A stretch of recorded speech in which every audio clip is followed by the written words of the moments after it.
do you think Apple or Microsoft are the largest companies in history, even if we combine the market capitalization of the top 20 companies in the world today, including S&P 500 giants like Nvidia, Amazon, and Google? We would barely approach the size of the giant that dominated the global economy in the 17th century. We often consider big tech to be the ultimate power.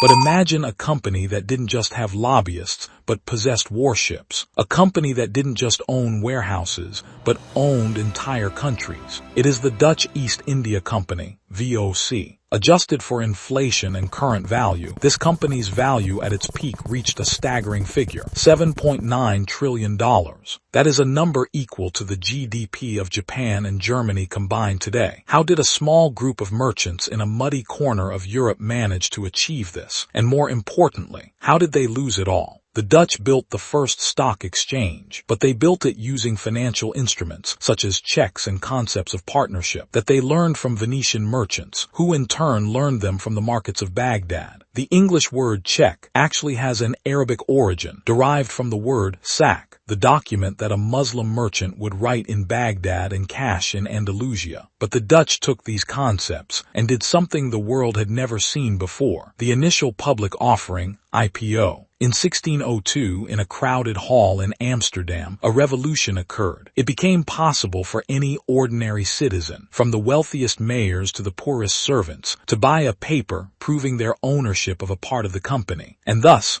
the world's first official stock market was born. Before this, investment was the exclusive privilege of kings.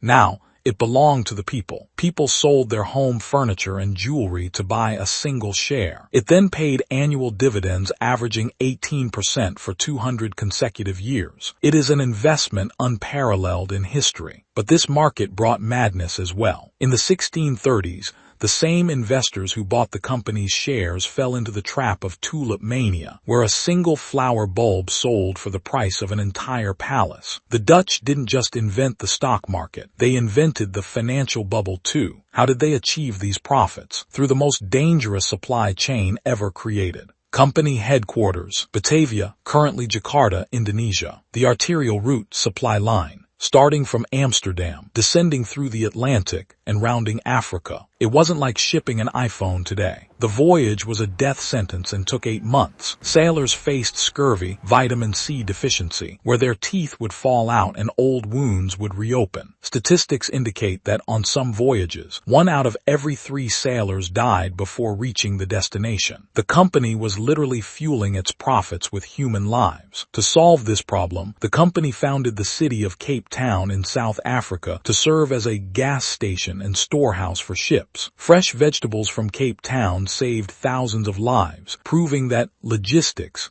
is the backbone of empires. The company had tentacles everywhere. In Sri Lanka, Ceylon, where the Dutch expelled the Portuguese and controlled the coasts to monopolize cinnamon. The company controlled strategic coastal ports in India, Kochi and Nagapattinam, for the textile trade. They also controlled Dejima Island in Japan, becoming the only Europeans allowed to trade with the Japanese shogun for over 2 centuries. The East India Company was more than just a corporation. It was a military state within a state. The Dutch government granted it powers to build fortresses and declare wars. You have to understand the scale of power here. The company possessed a private army of over 10,000 soldiers and a naval fleet exceeding 4,700 ships. It was stronger than most European national armies at the time. Imagine if Amazon today owned an army and cannons and declared war on a country. That is what the VOC was. Imagine if the CEO of Amazon could legally execute his competitors. The Dutch company did exactly that. They had the authority to imprison, torture,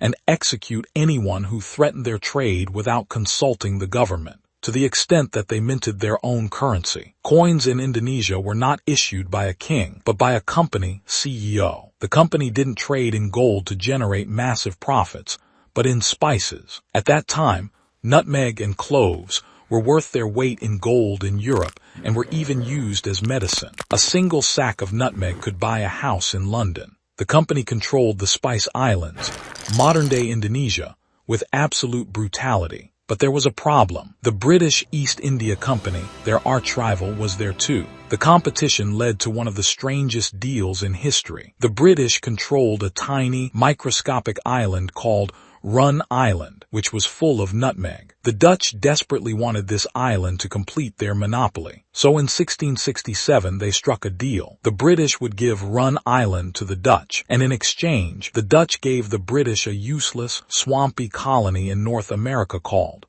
New Amsterdam. The British later changed its name to New York.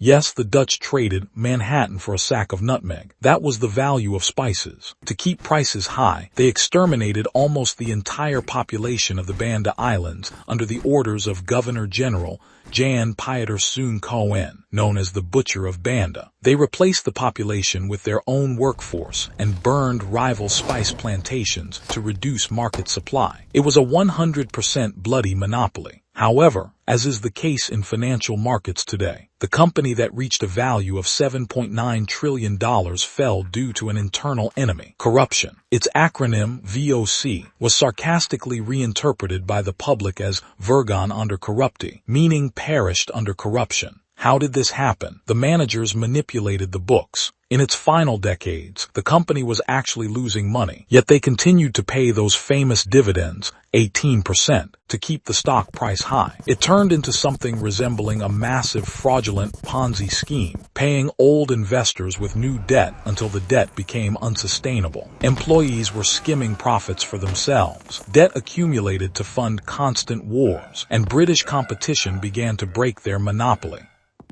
In 1799, the company declared bankruptcy, was officially dissolved, and the Dutch government assumed its debts. The company died, but the system it invented, stocks, the stock market, remains. It is the system that economically runs the earth to this very moment. The company founded in 1602 is what established the modern concept of capitalism.